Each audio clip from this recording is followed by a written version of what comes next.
ಅದು ಸಾವಿನ ಹೆದ್ದಾರಿ ಅಂತಲೇ ಕುಖ್ಯಾತಿ ಗಳಿಸಿದ ರಸ್ತೆ. ಈ ರಸ್ತೆಯನ್ನ ಹೈಟೆಕ್ ಮಾದರಿಯಲ್ಲಿ ಅಭಿವೃದ್ಧಿಪಡಿಸಿ ಅಪಘಾತ ತಪ್ಪಿಸೋ ಉದ್ದೇಶದಿಂದಲೇ ಅಲ್ಲಿ ಕಾಮಗಾರಿಯನ್ನ ಪ್ರಾರಂಭ ಮಾಡಲಾಯಿತು.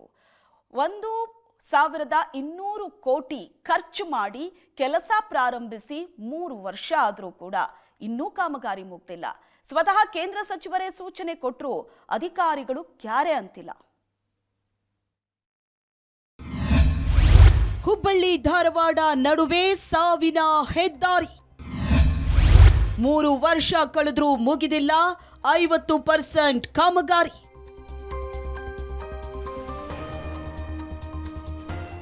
ಹುಬ್ಬಳ್ಳಿ ಧಾರವಾಡ ಅವಳಿ ನಗರದ ನಡುವೆ ಸಂಚಾರ ಅನ್ನೋದು ಕತ್ತಿ ಮೇಲಿನ ನಡಿಗೆಯಂತೆ. ರಸ್ತೆ ಮಧ್ಯೆನೇ ಗುಂಡಿ ಅಗ್ದಿದ್ದಾರೆ. ಸ್ವಲ್ಪ ಯಾಮಾರಿದ್ರೂ ವಾಹನ ಸವಾರರು ಹೊಂಡಕ್ಕೆ ಬೀಳೋ ಪರಿಸ್ಥಿತಿ ಉಂಟಾಗಿದೆ. ಅಪಘಾತಗಳನ್ನ ತಗ್ಗಿಸೋ ಉದ್ದೇಶದಿಂದ ಶುರುವಾದ ದ್ವಿಪಥ ರಸ್ತೆಯೇ ಅಪಘಾತಕ್ಕೆ ಕಾರಣವಾಗ್ತಿದೆ. ಷಟ್ಪಥವಾಗಿ ಮಾಡಲು ಕಾಮಗಾರಿ ಆರಂಭ ಆಗಿ 3 ವರ್ಷ ಕಳೆದಿದೆ. ಆದರೆ ಇಲ್ಲಿ ತನಕ 50% ಕೆಲಸ ಪೂರ್ಣ ಆಗಿಲ್ಲ.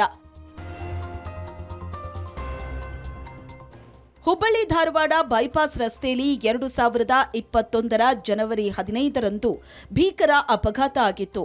14 ಜನ ಅಸುನೀಗಿದ್ರು.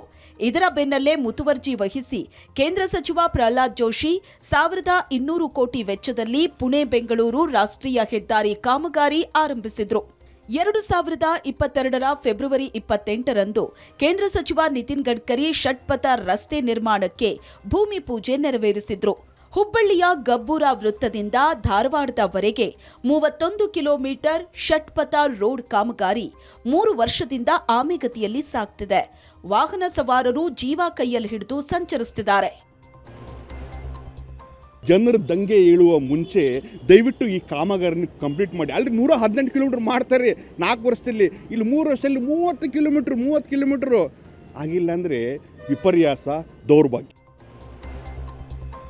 ಬೈಪಾಸ್ ರಸ್ತೆ ಪೂರ್ಣಗೊಳಿಸುವಂತೆ ಸಚಿವ ಪ್ರಹ್ಲಾದ್ ಜೋಶಿ ಸೂಚನೆ ನೀಡಿದ್ರು. ಅಧಿಕಾರಿಗಳು ಮಾತ್ರ ಕ್ಯಾರೆ ಅಂತಿಲ್ಲ. 2025 ಜೂನ್ನಲ್ಲಿ ಮುಗಿದು ವಾಹನ ಓಡಾಟಕ್ಕೆ ಮುಕ್ತವಾಗಬೇಕಿತ್ತು. ಆದರೆ ಬಹುತೇಕ ಕಡೆ ಅರ್ಧಂಬರ್ಧ ಕಾಮಗಾರಿ ಮಾಡಿ ಹಾಗೆ ಬಿಡಲಾಗಿದೆ.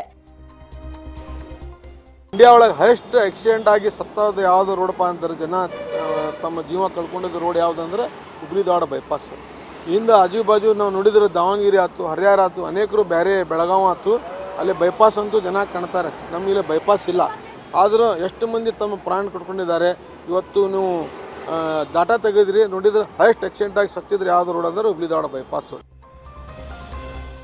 ಕಾಮಗಾರಿ ವಿಳಂಬದಿಂದ ಜನ ರೋಸಿ ಹೋಗಿದ್ದಾರೆ.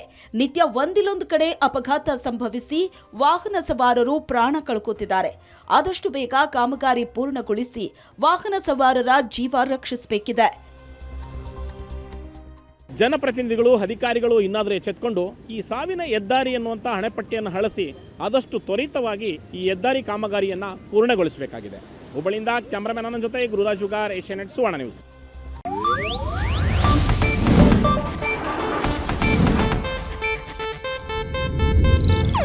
ಇದು ಏಷ್ಯಾನೆಟ್ ನ್ಯೂಸ್ ನೆಟ್ವರ್ಕ್ ಪ್ರಸ್ತುತಿ.